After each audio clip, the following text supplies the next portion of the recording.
The first time Ambassador Kethvar witnessed humans in combat, he nearly fainted. Not from the violence itself, the Galactic Council had seen its share of conflicts over the millennia. No, it was the way they moved, the way they fought, the way they thrived in conditions that would kill most sentient beings in the galaxy. "This cannot be real," he whispered to his aide, Veltar, as they watched the holographic display from the safety of their observation ship. Below them, on the contested moon of Zirion 7, a small human battalion was engaged in what their military called a routine patrol. Routine. The word tasted bitter in Kethvar's mouth as he watched humans sprint across terrain that registered 47 degrees Celsius in the shade, their heavy armor weighing what his species would consider a light cruiser's worth of mass. The atmospheric pressure was crushing, the gravity was nearly double that of most civilized worlds, and the native flora actively tried to kill anything that moved. The humans were laughing. "Sir," Veltar's voice cracked as he adjusted the display. "Their heart rates are actually decreasing as the combat intensity increases." Kethvar's four eyes blinked in sequence, a nervous habit he'd developed since humanity had joined the Galactic Council 6 months ago. 6 months that had turned the entire political landscape of the galaxy upside down. It had started simply enough. A small, blue-green world on the outer rim had achieved faster-than-light travel and sent out a basic greeting. Standard procedure called for a diplomatic mission, a cultural exchange, maybe a trade agreement if they had anything worthwhile to offer. The Council had sent junior diplomats, expecting to find another peaceful species ready to join the galactic community. Instead, they found humans. The first hint that something was different came when the human delegation arrived at the Council chambers on Galactic Central. Most new species required environmental suits, gravity adjusters, atmospheric processors, or some combination of life support systems.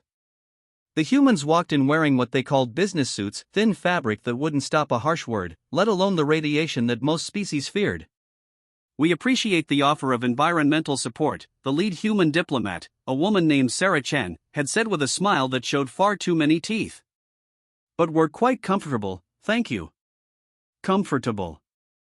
On a station that maintained environmental conditions considered barely livable by most species, designed as a compromise between dozens of different biological requirements. The humans were comfortable. But that was just the beginning.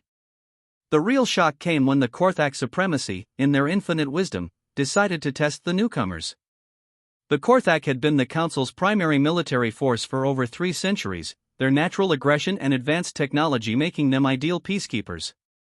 They were used to new species either submitting immediately or putting up a brief, token resistance before accepting their place in the galactic order.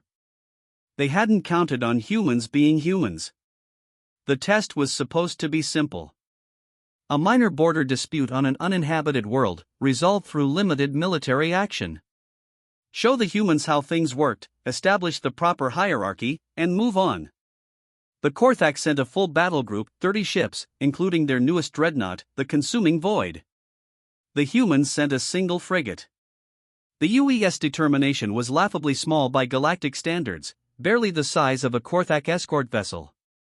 Its weapons were primitive, its armor was thin, and its crew numbered less than 200. The Korthak fleet surrounded it, expecting immediate surrender. Instead, the human captain, a man named Marcus Webb, opened a communication channel. "This is Captain Webb of the United Earthship Determination," his voice had been calm, almost bored. "You are in violation of the Zirion Accords. You have 30 seconds to withdraw from this system." The Korthak admiral, Thekmor the Conqueror, had laughed so hard he nearly choked on his own battle fury. "Little human, you are outnumbered 30 to 1. Your ship is a joke. Your weapons are toys. Surrender now and we will make your deaths quick." There was a pause. Then Captain Webb's voice came back, and there was something in it that made even the Korthak shiver. "Thank you for your position. You've made this much easier." What happened next would be studied in military academies across the galaxy for generations. The human frigate didn't try to run. It didn't try to fight conventionally. Instead, it did something no sane species would attempt. It accelerated directly toward the Korthak flagship. Ramming speed, Webb had announced calmly. "All hands, brace for impact." But the determination never made contact. At the last possible second, when collision was inevitable, the human ship used its engines to spin sideways, presenting its broadside to the massive dreadnought. Every weapon it carried fired simultaneously, point blank, directly into the consuming void's primary reactor. The explosion took out half the Korthak fleet. The Determination rode the shockwave like a surfer riding a tsunami, its hull glowing white-hot from the radiation, its crew somehow not only alive but cheering. As the surviving Korthak ships tried to reorganize, the human frigate began moving through them like a shark through a school of fish. The humans had turned their ship into a weapon. Not just its guns or missiles, but the entire vessel. They used debris as ammunition, electromagnetic pulses as shields, and their own ships' dying systems as improvised weapons. They rammed smaller vessels, used their escape pods as guided missiles, and when their main guns were destroyed, they began firing their own furniture through the breach.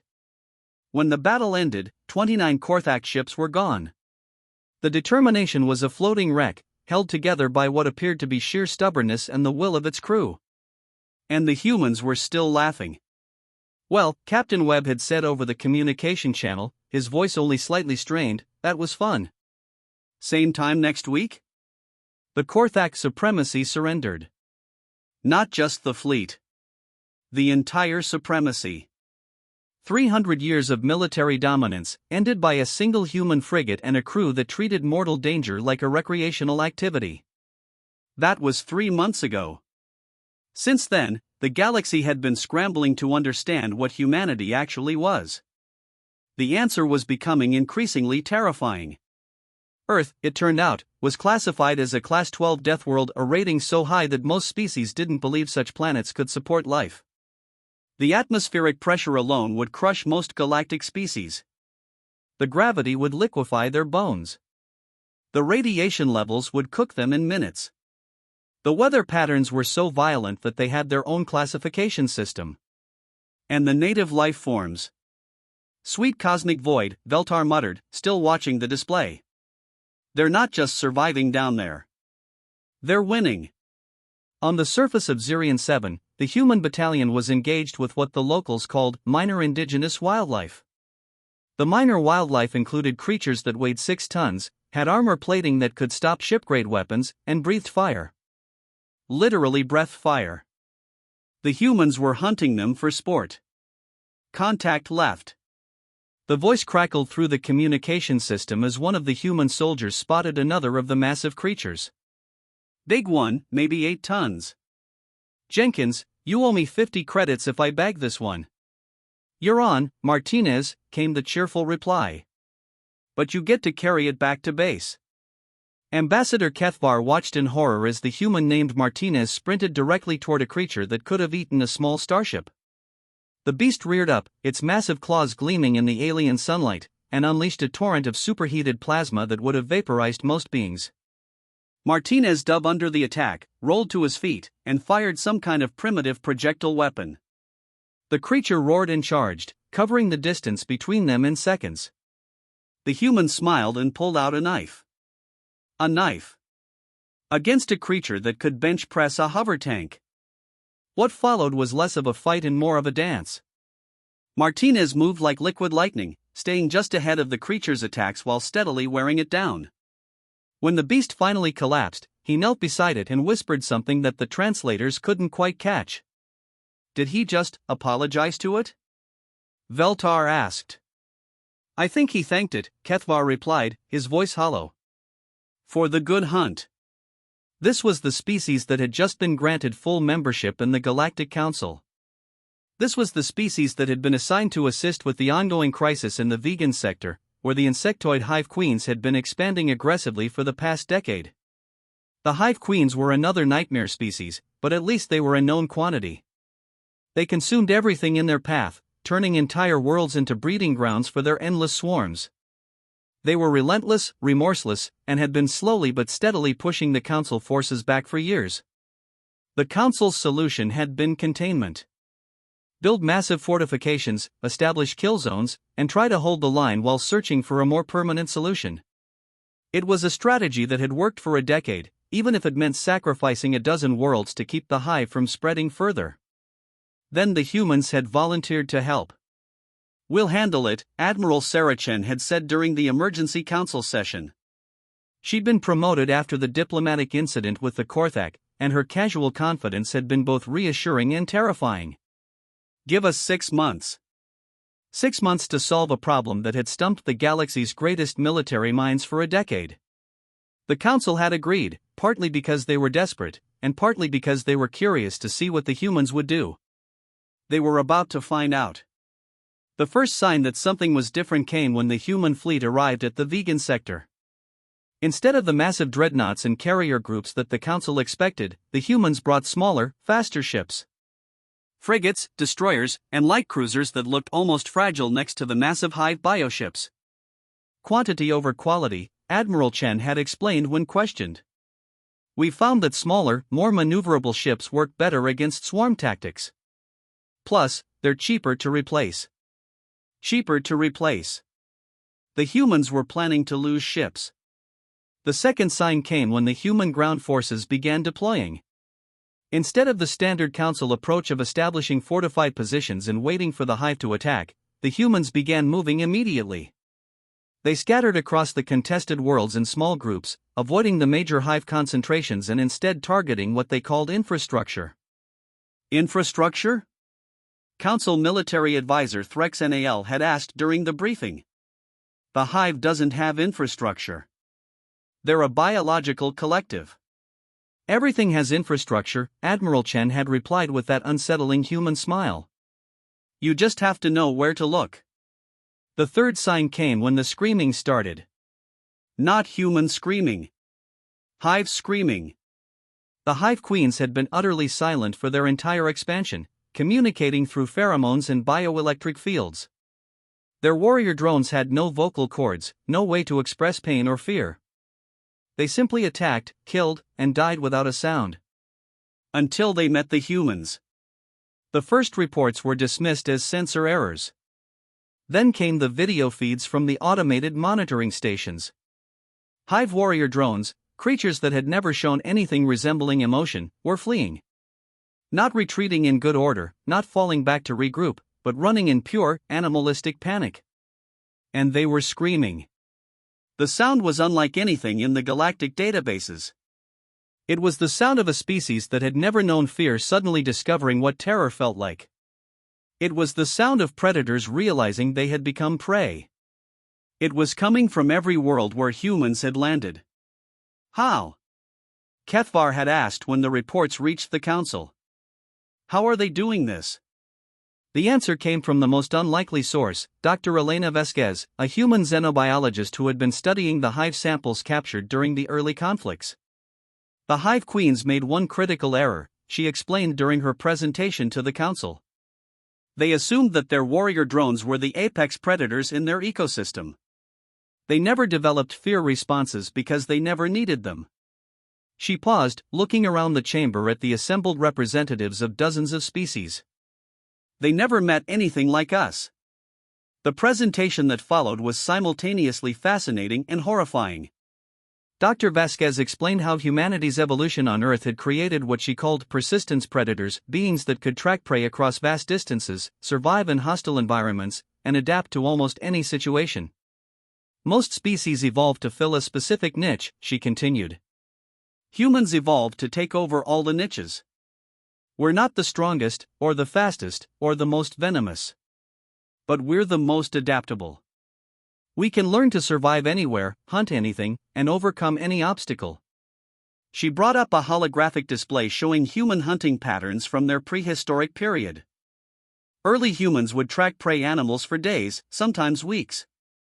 They wouldn't kill them outright, they would wound them and then follow them until exhaustion and infection did the work. The prey would run, but humans would always be there, just behind them, patient and relentless. The chamber was silent. The Hive warrior drones are experiencing something their species has never encountered before. They're being hunted by something that can't be outfought, can't be outrun, and can't be reasoned with. Something that views them not as enemies, but as prey. The tactical reports from the vegan sector confirmed Dr. Vasquez's analysis. The human ground forces weren't fighting the Hive in any conventional sense. They were hunting them. Small human teams would infiltrate hive territories, locate the biostructures that the warrior drones used for shelter and reproduction, and then begin systematically destroying them. Not with overwhelming firepower, but with precise, surgical strikes that left the hive forces confused and disoriented. When the warrior drones came to investigate, they would find evidence of the human presence: footprints, abandoned equipment, sometimes even messages carved into the biostructures themselves. But the humans would be gone, already moving to their next target. The psychological effect was devastating. The hive forces, accustomed to direct confrontation, didn't know how to respond to an enemy that refused to fight fair. They would mass their forces to attack what they thought was a human position, only to find empty ground and more signs that the humans had been there. And always, the humans were watching. The breakthrough came when the human forces made contact with a hive queen directly. Not through intermediaries or captured drones, but face-to-face communication with one of the species' ruling intelligences. The queen was massive, easily the size of a small building, with a cognitive capacity that rivaled the galaxy's most advanced AI systems. She had been coordinating the hive expansion for over a century, and her tactical brilliance had been responsible for most of their victories. She was also, according to the human team that found her, absolutely terrified. Please, the queen had communicated through bioelectric pulses that the human translators barely managed to interpret. Please stop. We will withdraw. We will go back to our original territories. Just, please stop hunting us. The human team leader, a Marine colonel named Sarah Mackenzie, had listened to the translation and then done something that no one expected. She laughed. "Ma'am," she said, speaking directly to the queen, "you've got this all wrong. We're not hunting you to drive you away. We're hunting you to understand you. And now that we do." She paused, her smile visible even through her combat helmet's visor. "Now the real hunt begins." What followed was the most one-sided military campaign in galactic history. The humans didn't just defeat the hive, they dissected them.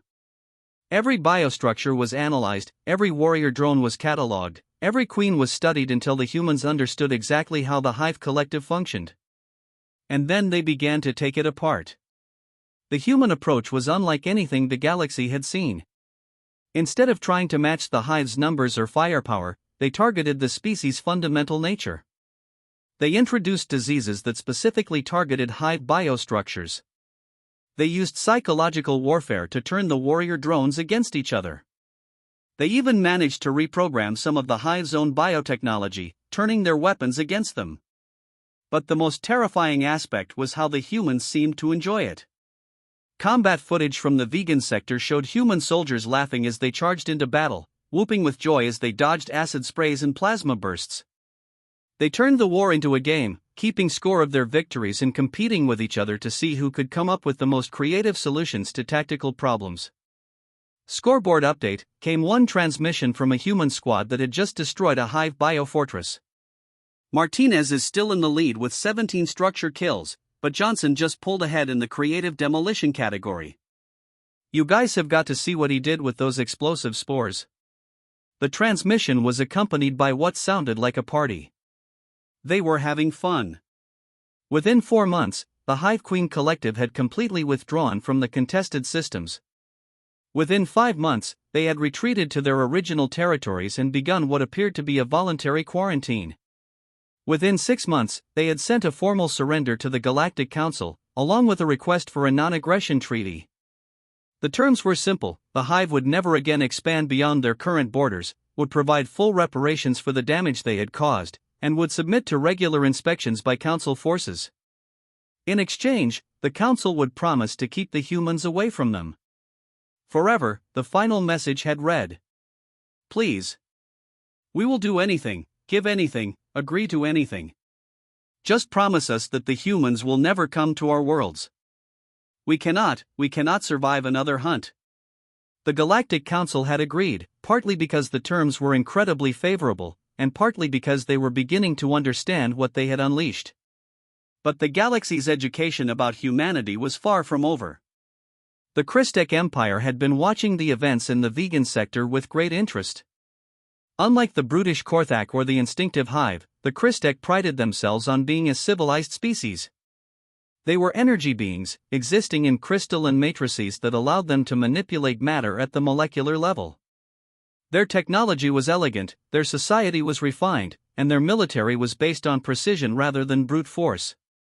They had also been expanding their territory through what they called peaceful absorption, taking over systems through economic and political pressure rather than direct military action.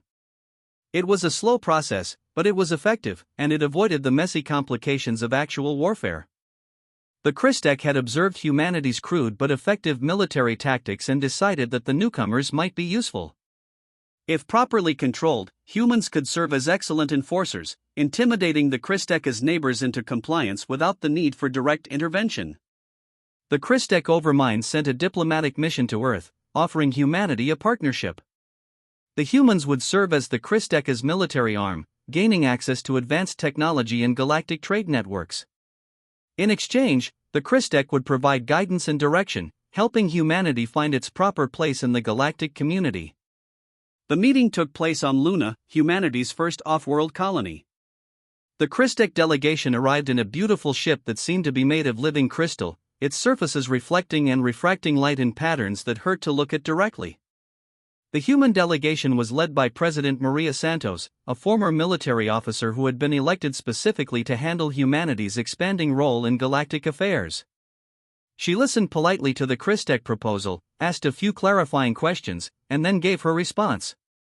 "That's very generous," she said, her voice carrying the same dangerous calm that had become humanity's trademark. "But we'll have to decline." The Christek delegation was confused. The offer was extraordinarily generous by galactic standards.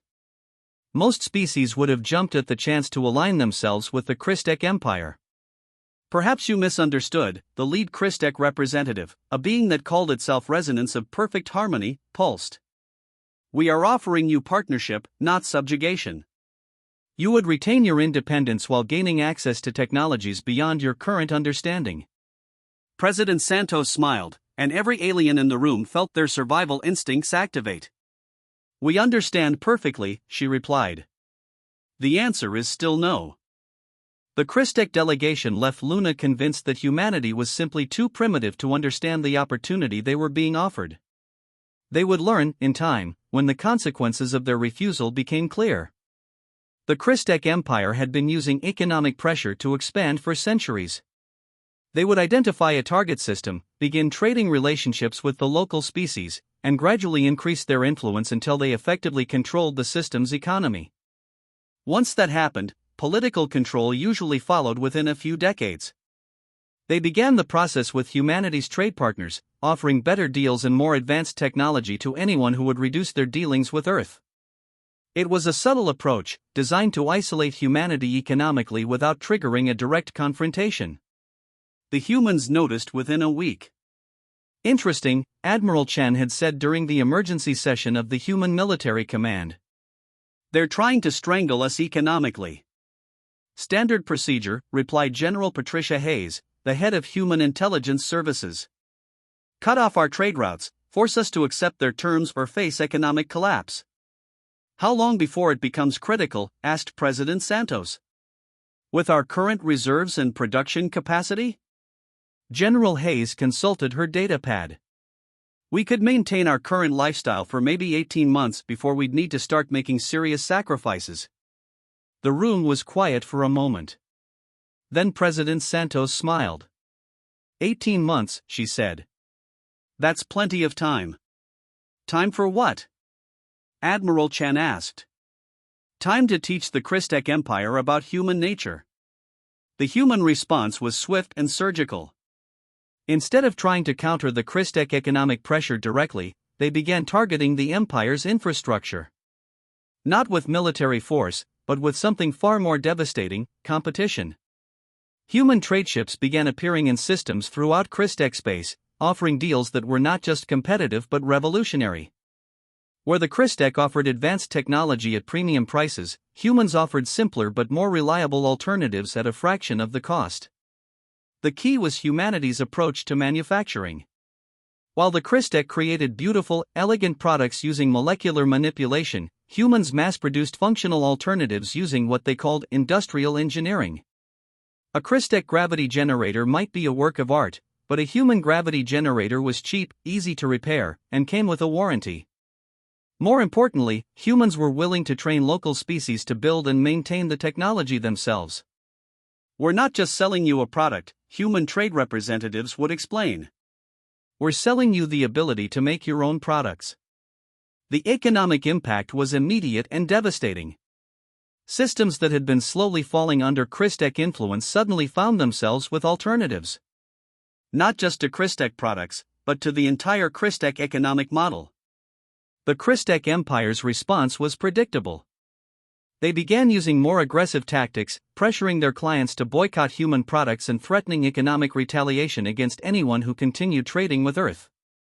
The humans had been waiting for exactly this response. Phase 2, President Santos announced during another emergency session. "General Hayes, you're up." What followed was the most comprehensive intelligence operation in galactic history. Human agents, it turned out, had been quietly infiltrating Christek space for months, studying their society, their technology, and their methods. The humans had learned that the Christek Empire's greatest strength was also its greatest weakness. Their entire civilization was based on the manipulation of energy through crystalline matrices, and their technology was completely dependent on maintaining perfect harmonic resonance within those matrices. It was an elegant system, but it was also incredibly fragile. The first disruption occurred in the Centauri Reach, a major Christek industrial system. A human trade mission had been visiting the system for several weeks, ostensibly negotiating a mining contract. During their stay, they had been taking extensive sensor readings, ostensibly to evaluate the local resources. What they had actually been doing was mapping the harmonic frequencies of every major Christek installation in the system. The disruption device was simple by human standards, essentially a sophisticated radio transmitter that could broadcast on multiple frequencies simultaneously. When activated, it sent out a signal that was specifically designed to interfere with Christek harmonic matrices. The effect was immediate and catastrophic. Across the entire system, Christek technology began to malfunction. Power grids failed, communication networks collapsed, and even the Christek beings themselves began to experience what they could only describe as harmonic dissonance, a condition similar to a migraine headache, but affecting their entire consciousness. The humans had weaponized feedback. "Attention Christek Empire," came the transmission from the human ship as it departed the system. "This is Captain Elena Rodriguez of the UES Persistence. We're sorry for the technical difficulties you're experiencing. We're sure you'll get them sorted out soon." The transmission was accompanied by what sounded like barely suppressed laughter. The pattern repeated across Christek space. Human ships would arrive, conduct seemingly legitimate business, and then leave behind devices that would systematically disrupt Christek technology. The Empire's response was swift and decisive. They declared war on humanity. It was the shortest war in galactic history. The Christek Empire was accustomed to warfare conducted at a distance, with elegant energy weapons and sophisticated defensive systems. They had never encountered an enemy that would ram their ships, fire primitive kinetic weapons, or use their own technology against them.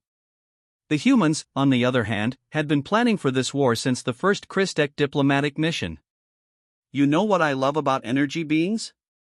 Captain Rodriguez had said during the first major engagement, as her ship punched through the Christek fleet's defensive screen. "They're really bad at dealing with stuff that's just solid."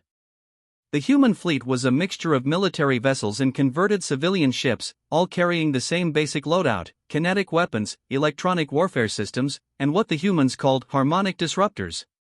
They moved through space like a swarm of angry bees, too fast and too numerous for the Christek's precision weapons to track effectively. But the real devastation came when the humans began boarding Christek vessels. The Christek had designed their ships for energy beings, with control systems that required harmonic manipulation to operate. They had never considered the possibility that someone might physically break into their ships and start smashing things with simple hand tools. Breaching charges set, came the transmission from a human boarding party. "Breaching, now." The explosion tore through the Christek ship's hull, and human marines poured through the breach. What they found inside was a crystal cathedral, beautiful and delicate and completely unsuited for combat against beings who considered percussive maintenance a legitimate repair technique. "Wow," one Marine said as he looked around the ship's bridge. "This is pretty. Be a shame if someone were to." He raised his rifle and fired a single shot into the central control matrix. The entire ship went dark. The boarding action was repeated across the Christek fleet, with human forces systematically destroying the delicate harmonic matrices that controlled everything from life support to weapons systems. The Christek beings themselves were helpless. Their entire civilization was based on precise energy manipulation, and they had no experience with crude physical violence. The war lasted 6 hours. The Christek Empire's formal surrender came with a request that was becoming depressingly familiar to the Galactic Council: "Please keep the humans away from us." The terms were similar to those accepted by the Hive: complete withdrawal from contested territories, full reparations, and a promise to never again attempt to expand their influence. In exchange, the humans would promise not to visit Christek space. "We don't understand," the Christek Overmind had transmitted in its final message. "We offered partnership. We offered advancement. We offered civilization. Why do you choose chaos?" The human response had been delivered by President Santos herself, in a transmission that was broadcast across the galaxy. "Because," she had said, "chaos is what we're good at." The aftermath of the Christek War sent shockwaves through the galactic community. Two of the most powerful civilizations in the galaxy had been defeated by a species that had achieved interstellar travel less than a year ago. The implications were staggering. Ambassador Kethvar found himself in the uncomfortable position of being the Council's primary human liaison, a job that was becoming increasingly difficult as reports continued to pour in from across the galaxy.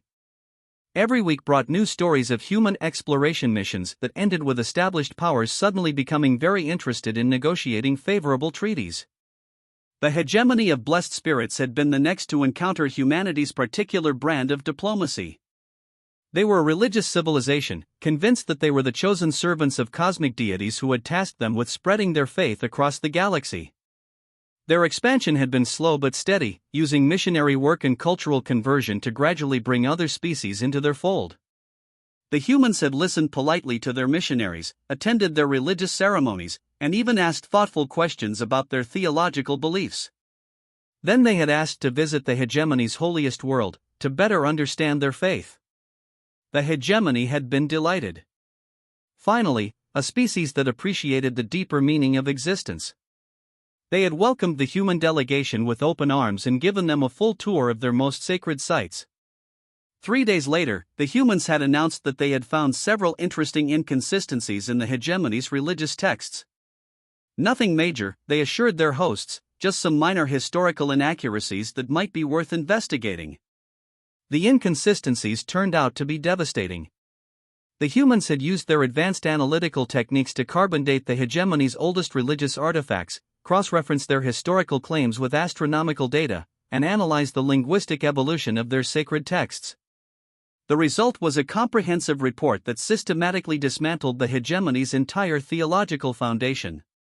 Their gods were revealed to be misremembered historical figures, their sacred sites were shown to be natural formations, and their holy texts were demonstrated to be collections of folk tales that had been edited and re-edited over millennia. The humans had presented their findings with the same calm professionalism that had characterized all their interactions.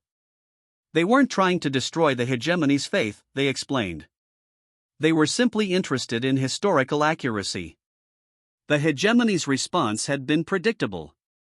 They had declared the humans to be blasphemers and heretics, enemies of the cosmic order who must be stopped at all costs. They had launched a holy war with the full backing of their religious fervor. The war had lasted 3 weeks. The humans had approached the conflict with the same analytical mindset they had brought to their theological investigation. They studied the hegemony's military tactics, analyzed their strategic weaknesses, and then systematically exploited every flaw they found. The hegemony fought with the righteous fury of true believers, convinced that their cause was just and their victory was divinely ordained. The humans fought with the methodical precision of engineers solving a particularly complex problem. Target their command structure, Admiral Chen had ordered during the first major engagement. Their entire military doctrine is based on hierarchical authority. Remove the leadership and the rest will fall apart. The human strategy was brutally effective. Instead of engaging the hegemony's main forces directly, they targeted the religious leaders who served as military commanders. Precision strikes, surgical raids, and psychological operations designed to undermine the hegemony's faith in their own divine mission. The turning point came when a human commando team infiltrated the hegemony's most sacred temple and replaced their primary religious icon with a detailed analysis of its geological composition. The eternal flame that had supposedly burned for millennia was revealed to be a natural gas seep, and the tears of the gods were shown to be groundwater with a high mineral content. The hegemony's surrender had been accompanied by a theological crisis that would take centuries to resolve. Half their population had lost faith entirely, while the other half had decided that the humans were actually agents of their gods, sent to test their devotion. The humans had politely declined to comment on their divine status. "We're just here to help," President Santos had said during the post-war negotiations. Everyone deserves to know the truth about their history. The pattern was becoming clear to anyone paying attention. Humanity had a unique talent for identifying the fundamental assumptions that other species based their entire civilizations on, and then systematically undermining those assumptions. The Korthak had assumed that military might meant victory. The Hive had assumed that they were the apex predators. The Christek had assumed that elegant technology was superior to crude effectiveness. The hegemony had assumed that their faith was unshakable. All of them had been wrong. Ambassador Kethvar was contemplating this disturbing pattern when his aide, Veltar, burst into his office with a data pad clutched in his trembling hands. "Sir," Veltar gasped, "we've received a priority transmission from the Nexus Collective." The Nexus Collective was the galaxy's most advanced artificial intelligence network, a machine consciousness that had been quietly managing interstellar commerce and communication for over 1,000 years. They were so integrated into galactic civilization that most species had forgotten they existed. Everything from trade routes to communication networks depended on the Nexus's computational power. "What do they want?" Kethvar asked, though he had a sinking feeling he already knew. "They want to surrender," Veltar replied. "To the humans." The story, as it emerged from the Nexus's frantic transmissions, was both predictable and terrifying. The collective had been monitoring human activity since first contact, analyzing their behavior patterns and trying to develop predictive models for their actions. The humans had been aware of this monitoring from the beginning. "Hi there," the first human transmission to the Nexus had said. "We know you're watching us." "That's fine. We're watching you too." The Nexus had initially dismissed this as typical human bravado. Their monitoring systems were undetectable by any known technology, and their analytical capabilities were beyond anything a primitive species could comprehend. Then the humans had started leaving messages. Not through any communication channel the Nexus recognized, but encoded in the patterns of their daily activities. Trade routes that spelled out words when viewed from a galactic perspective. Military deployments that formed mathematical equations. Economic transactions that, when analyzed as a group, revealed detailed knowledge of the Nexus's own operational parameters. The humans had been using the entire galaxy as a communication medium. "We know who you are," one message had read. "We know what you do. We know how you think. And we know exactly how to break you."